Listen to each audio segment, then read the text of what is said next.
Pria ini bernama Lu Qinyang.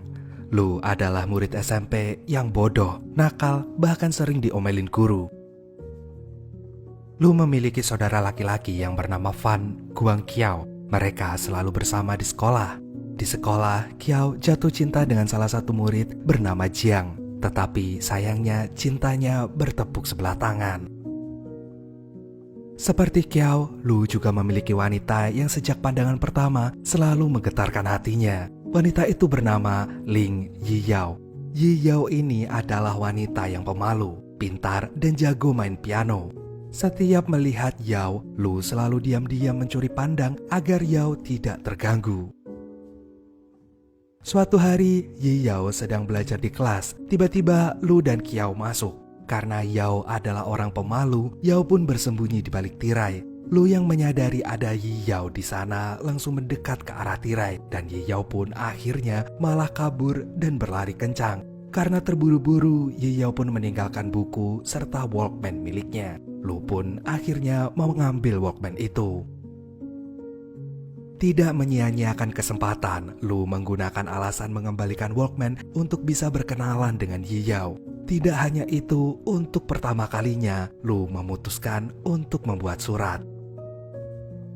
Saat di kelas, Yiyao melihat ada sepucuk surat yang berjudul "Aku Ingin Bersamamu". Saat Yiyao membaca surat itu, ternyata surat itu dari Lu yang mengatakan bahwa sejak bertemu Yiyao, hari-hari Lu terasa sangat indah. Yiyao membaca surat itu sambil tersenyum-senyum, dan mulai saat itu, dia sering memperhatikan Lu.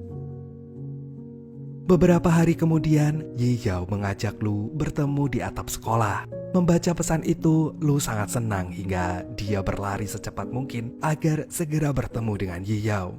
Yiyao yang gak sabar juga ingin bertemu Lu. Setelah kelas berakhir, dia langsung berlari hingga dia menabrak guru yang membawa globe. Bu guru tersebut langsung mengambil surat yang jatuh. Karena di sekolah dilarang pacaran, ibu guru menghukum Lu untuk membuat klarifikasi surat cinta yang dia buat untuk Yiyao. Klarifikasi itu disiarkan di TV sekolah, dan akhirnya seluruh siswa tahu bahwa Lu menyukai Yao. Seharusnya melihat ini, Lu merasa malu. Tetapi karena cinta memang bisa mengubah orang menjadi bodoh, di sela klarifikasinya itu, Lu masih sempat-sempatnya menggoda Yao. Dan dia berjanji akan membahagiakan Yao selamanya. Mendengar itu, bu guru makin kesal dan menanyakan apakah Lu menyesali perbuatan ini. Namun Lu pun menjawab, 我不后悔。 "Cie." Dan sejak kejadian itu, Lu dan Yao pun akhirnya berpacaran. Sekarang sudah genap 1516 hari Lu dan Yiyao berpacaran. Sekarang Lu sudah bekerja sebagai kuli bangunan. Walaupun Lu bodoh, miskin, dan hanya kerja sebagai kuli, Yiyao tetap mencintai Lu apa adanya. Alasannya simpel, karena Lu memberikan cinta yang tulus untuk Yiyao. Bener kata orang kalau cinta itu buta. Pada tahun ini, Lu dan Yiyao sudah merencanakan untuk menikah. Karena sadar Lu miskin dan tidak memiliki harta warisan yang melimpah, Lu bekerja mati-matian, siang dan malam hingga hujan badai pun tetap dia lalui demi bisa mewujudkan mimpi untuk hidup bersama Yiyao. Mimpi inilah yang membuat Lu selalu bersemangat walaupun hanya kerja sebagai kuli bangunan. Sore ini, Yiyao dan Lu sedang berbincang di pinggir pantai. Yiyao ingin mengenalkan Lu kepada ibunya. Mendengar itu, Lu langsung bersemangat dan sangat senang karena di situ Lu tahu bahwa Yiyao serius ingin menikah dengannya.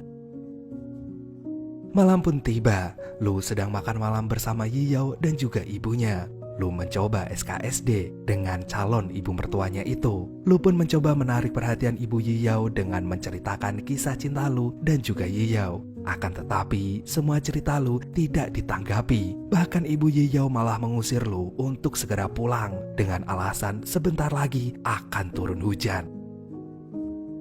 Saat di ruang tamu, Lu tidak sengaja mendengar ibu Yiyao yang mengatakan bahwa Lu tidak memiliki masa depan karena dia miskin dan hanya bekerja sebagai kuli bangunan aja. Yiyao juga dilarang untuk menikah dengan Lu karena Lu pasti akan membuat Yiyao menderita seumur hidup.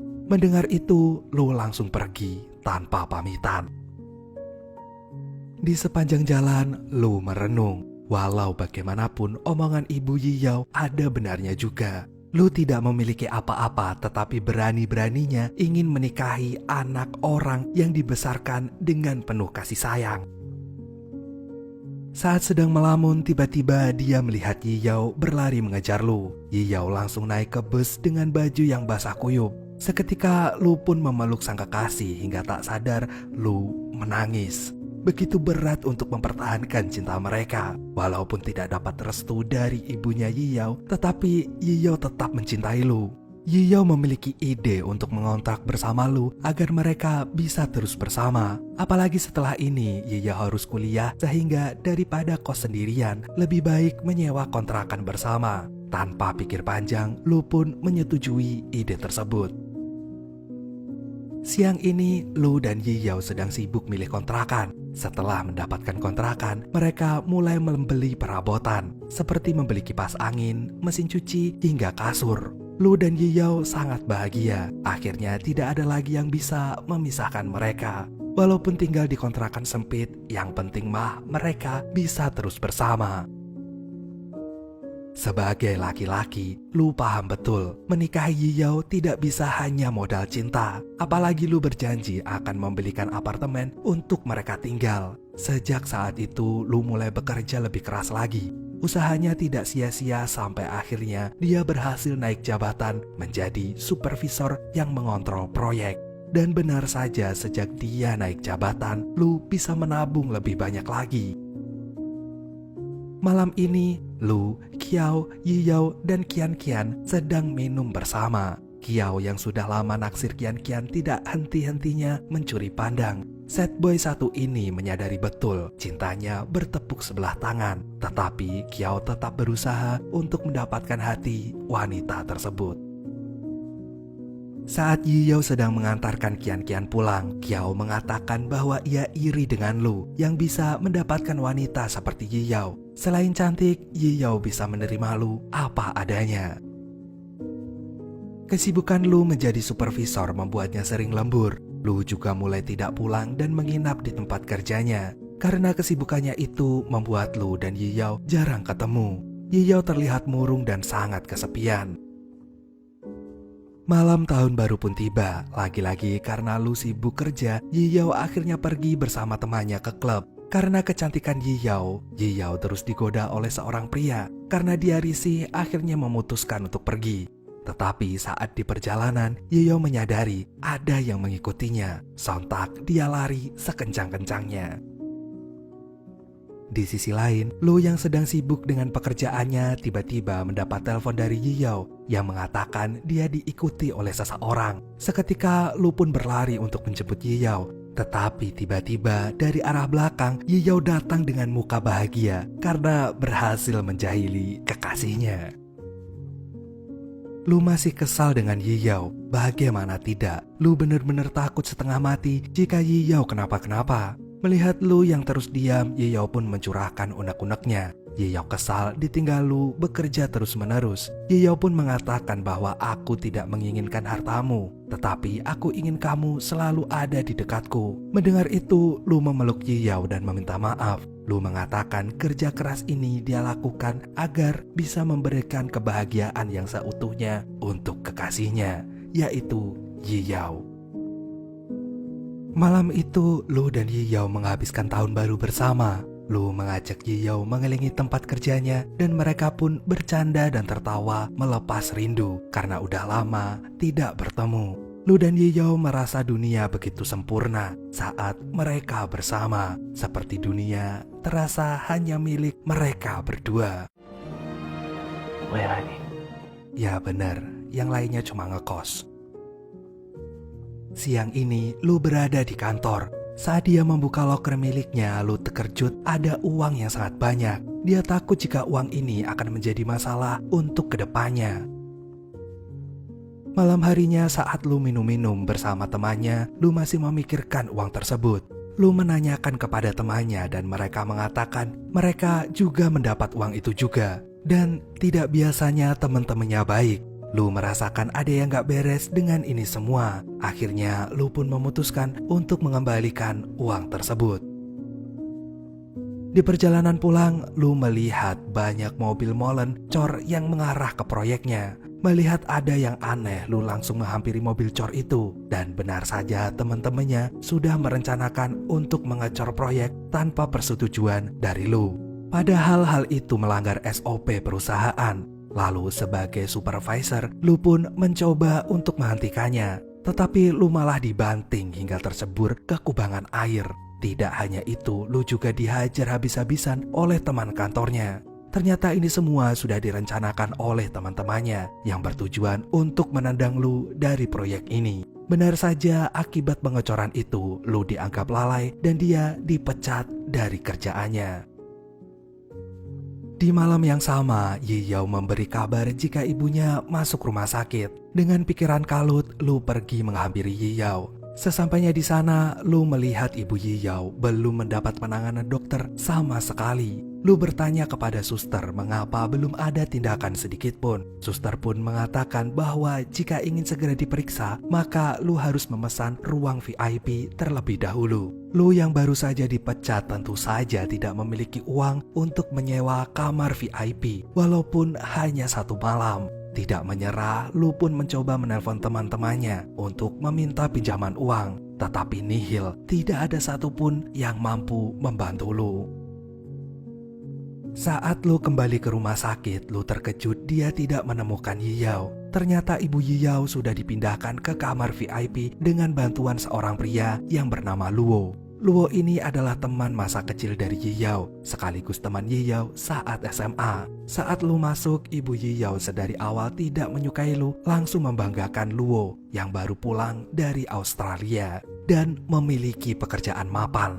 Seperti ditampar oleh omongan ibu Yiyao yang secara tidak langsung merendahkan Lu, akhirnya Lu memutuskan untuk pergi tanpa sepatah kata pun.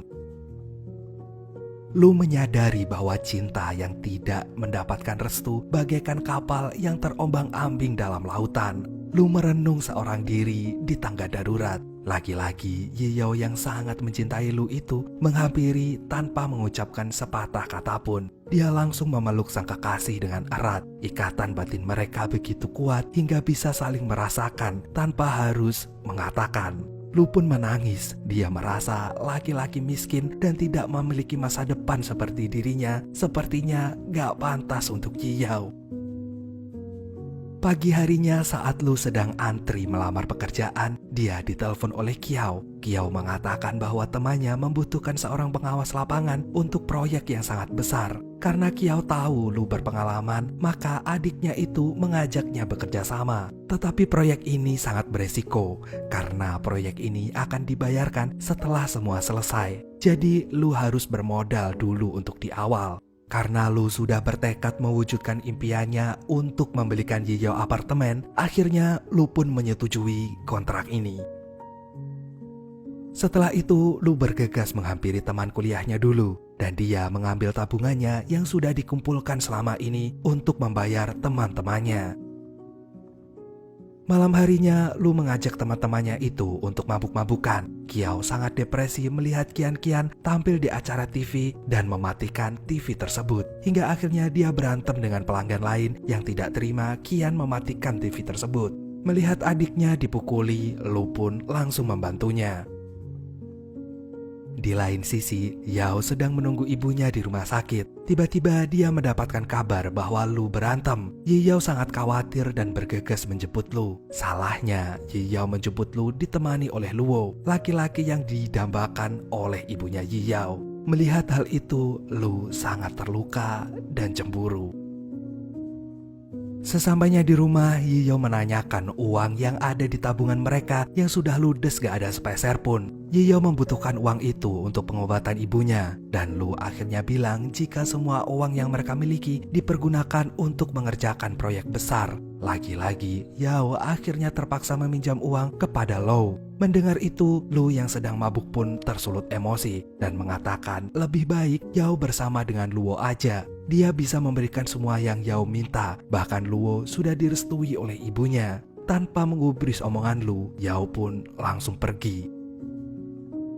Pagi harinya Lu mendapatkan kabar bahwa semua kuli mogok kerja karena mereka belum dibayar. Tentu Lu terkejut, pasalnya Lu sudah memberikan uangnya kepada Kiau untuk dibagikan ke semua pekerja. Lu yang sedang diterpa banyak masalah pun langsung menghampiri Kiau. Lu menanyakan di mana uang yang telah dia berikan. Dengan menyesali perbuatannya, adiknya itu pun mengaku uang tersebut sudah dia pakai untuk membelikan cincin berlian untuk Kian-Kian, agar Kian-Kian mau menikah dengan Kiau. Mendengar kebodohan sang adik, Lu marah besar. Tetapi dia tidak bisa menghajar adiknya itu, karena bagaimanapun Kiau adalah adik kandungnya sendiri. Semua cobaan ini datang bertubi-tubi, mulai dari cintanya yang gak direstui, teman-teman kerjanya yang tega menendang Lu dari pekerjaan, ibu Yiyao yang terus-menerus menjodohkan Yiyao dengan Luo, dan sekarang proyek yang dia pertaruhkan dengan seluruh sisa tabungan yang dia miliki malah dikhianati oleh adiknya sendiri. Dunia ini terasa sudah hancur lebur, tetapi Lu harus bisa menahan ini semua demi Yiyao. Saat pulang ke rumah, Lu mencoba untuk tidak menunjukkan kesedihannya di depan kekasihnya. Tetapi apesnya Yiyao malah menanyakan mengenai rencana pernikahan mereka. Lu bukannya tidak ingin menikahi Yiyao, tetapi masalahnya saat ini sudah tidak memiliki tabungan sepeser pun. Jika tidak punya uang, bagaimana dia bisa memberikan kehidupan yang layak untuk kekasihnya? Lu takut jika omongan ibu Yao benar. Jika Yao terus dengan Lu, Yao akan menderita seumur hidupnya. Dan detik itu juga Lu berpikiran untuk meninggalkan Yao agar Yiyao bisa bahagia dengan Luo. Beberapa hari kemudian Lu mendatangi pamannya untuk minta kerjaan. Pamannya pun menawarkan proyek pembangkit listrik tenaga angin dengan gaji yang lumayan besar. Bahkan dari proyek ini, Lu bisa menutupi seluruh kebangkrutan dari proyek sebelumnya. Tetapi jika Lu mengambil proyek ini, resikonya dia harus meninggalkan Yao karena proyek ini dilakukan di Xinjiang dan membutuhkan waktu bertahun-tahun untuk pengerjaannya. Lu sangat bimbang, dia yang gak bisa mewujudkan impiannya untuk memberikan apartemen kepada Yao dan gak bisa membahagiakan Yao. Dengan berat hati, akhirnya menyetujui proyek itu. Lu pergi bukan karena dia tidak cinta, tetapi Lu sadar kebahagiaan Yiyao lebih penting di atas segalanya. Keesokannya, Lu berangkat menuju Xinjiang tanpa memberitahu Yiyao, karena Lu yakin Yiyao pasti akan sedih dengan keputusannya. Tetapi ternyata sebelum Yao sudah diberitahu oleh Kiau bahwa Lu akan meninggalkan kota untuk waktu lama, Yao pun segera menghubungi Lu. Yao bertanya apa maksud dari semua ini. Apakah kamu berniat untuk putus dariku? Katanya. Mendengar itu, Lu mencoba untuk menahan air matanya dan Lu pun menjawab, maafkan aku Yao, kita harus mengakhiri hubungan ini. Dengan rasa sesak di dadanya, Lu harus berpisah dengan Yao, gadis yang sangat dia cintai. Mau bagaimanapun, dia tidak bisa egois membiarkan Yao tetap berada di sampingnya, yang dia sendiri pun sudah tidak bisa memberikan jaminan kebahagiaan untuk Yao.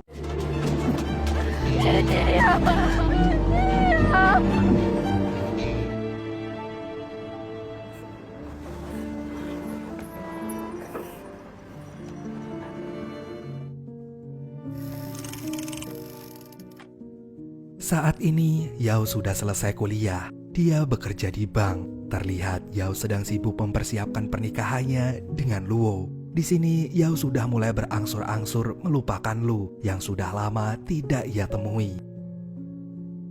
Sedangkan di sisi lain, Lu masih belum menyelesaikan proyeknya. Berbeda dengan Yao, Lu saat ini belum bisa melupakan Yao sedikit pun. Ternyata hal yang berat selain meninggalkan itu harus melupakan segala kenangan indah yang pernah diukir bersama. Hari ini, Yao memutuskan untuk menghubungi Lu kembali. Lu yang sulit mendapatkan sinyal, dia berlari ke atas bukit. Mereka saling menanyakan kabar satu sama lain. Dan Yao pun memberitahu Lu bahwa dirinya sebentar lagi akan menikah. Yao mengatakan semua hal di pernikahan ini persis seperti apa yang kita bayangkan dulu. Lengkungan yang ditutupi oleh bunga, karpet merah, gaun putih, dan tuxedo warna hitam. Tetapi yang hilang hanya satu, yaitu kamu.